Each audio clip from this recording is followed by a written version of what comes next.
Peace, y'all. Today is all about the infamous Five of Pentacles. Woo! And in this particular Five of Pentacles, we have a demon, as you can see right here, and we have actually Sojourner Truth in the background. I think she's helping a Union soldier. From my research and all that, I'm definitely feeling that she's helping a soldier here. Why would Sojourner Truth, of all people, be in the Five of Pentacles? I believe that she is depicted here in this Five of Pentacles helping this Union soldier because we know, those of us who have studied African American history, that even though she championed for the Freedmen's Bureau, which was supposed to help Black men and women get jobs and have land, we're talking about 40 acres and a mule, right? Right after slavery. And even though we fought for this country, fought against not the Union, the Confederates, fought against the Confederates, fought against slavery and just justice for all people. And we had leaders like beautiful Sojourner Truth, right? I feel like the Five of Pentacles comes into where the unsuccessful part was not getting the 40 acres and the mule, right? Like not getting all the economic freedoms that the government said they were going to give us. And I feel that this is where the infamy, I believe that's the right word, the infamy comes with the Five of Pentacles, right? Because this is a card of lack. This is a card of not having enough. This is a card of poverty, right? And here we are in this journey through the Pentacles, right? Because this is all a journey with the cards. We're at this part of the journey where even though we've championed and we fought the good fight and all that stuff, what does it add up to? You know, it adds up to no land, it adds up to no jobs, it adds up to poverty, it adds up to lack, it adds to the struggle continuing, even though we put on the good fight. So what I'm going to do is read a couple things about Sojourner Truth, because even though she was enslaved and beaten and in these awful conditions, couldn't marry the man she wanted to marry, had to marry another man, had 5 kids by this other man, just other things like that.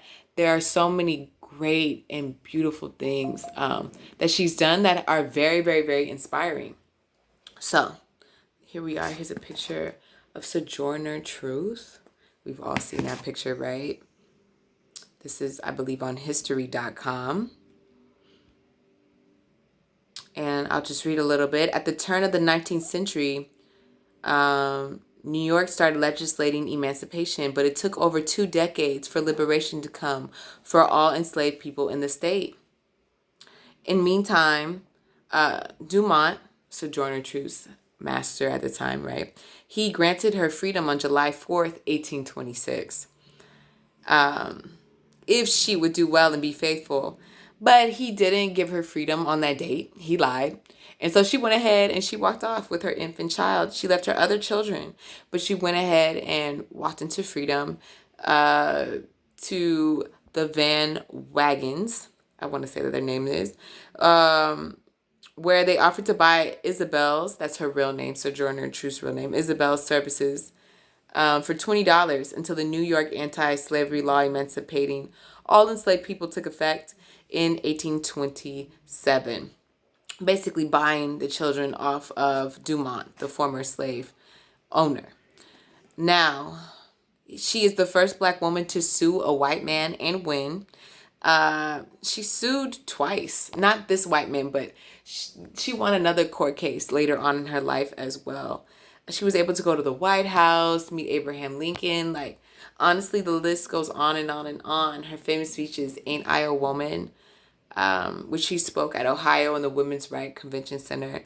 And of course, I could go on and on and on about her life.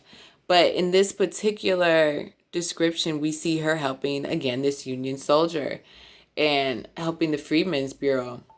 And we know from studies that the Freedmen's Bureau, even though it was supposed to get African Americans on the same playing field as others, that did not happen, right? So we could talk about economic freedom all day. And that's not something that really gets talked about in our public school systems. But through my studies, and I have an emphasis in history from Hampton University, and through my studies, that is one of the freedoms that was definitely called to and did not ever get established. The land that was promised, the materials that were promised, that did not happen. So let's go ahead and talk about the sand demon, y'all. Oof. And while I'm going over here to get the information, remember that you could always go on Etsy and buy the anthropology, where I put all my research in one area and split them up between the minor arcana, major arcana, ancestors, the Orisha. So if that's something you're interested in, you want to see where I'm reading from, you want to see where I'm getting my information from, you can go ahead and cop that on Etsy. If not, you can always go into the playlist, right, and get that information in the playlist. So, the sand demon, Aigamuxa. I think I'm saying that right. Aigamuxa. Here's another image. Okay, you see the guy, his eyes on his feet? This is the image that I have when you go into the document. I don't know if you can see, but you see that he's on his hands and the eyes are on his feet and homeboy's running away. Aigamuxa. His habitat is the desert. Aigamuxa, or Aigamuchab, are African humanoid man-eating creatures from the Cohoxoi mythology with eyes on their feet. The Aigamuxa usually wander the deserts of Africa until they spot prey. But don't worry, getting away from these creatures is easy if you can outrun them. They have the disability of having eyes on their feet, so they must stop and do a headstand every once in a while to see what they are chasing or which direction to go in. Most stories about them describe how someone outwits and escapes from one, which Sojourner Truth did with her master, right? She outwitted him, suggesting that you can outwit the Five of Pentacles. Okay. For example, in one story, the trickster jackal drops tobacco dust on the ground while being chased. The dust irritated its eyes so badly that it gave Jackal a chance to escape. And Aigamuxa stands more than 9 feet tall. It's considered a giant and weighs about 550 pounds. They have razor-sharp teeth that can easily slice through flesh. They have eyes that can be located on either sides of their soles, instep, or sometimes even on the back of their heels. So, like when your mother said she got back on the eyes of her head, this demon, this sand desert demon, has eyes on the back of his feet or his heels, y'all. Very, very interesting. Never heard of that mythology before. If you're interested in that, definitely check that out. You see his razor sharp teeth, all of it, right? So this is like poverty chasing you, but you can outchase it.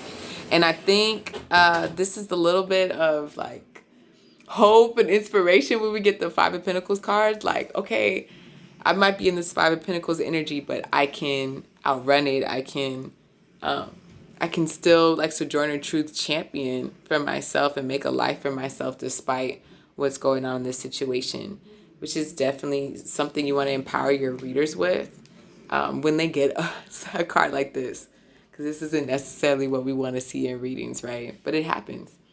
Okay, so if you didn't know, now you know.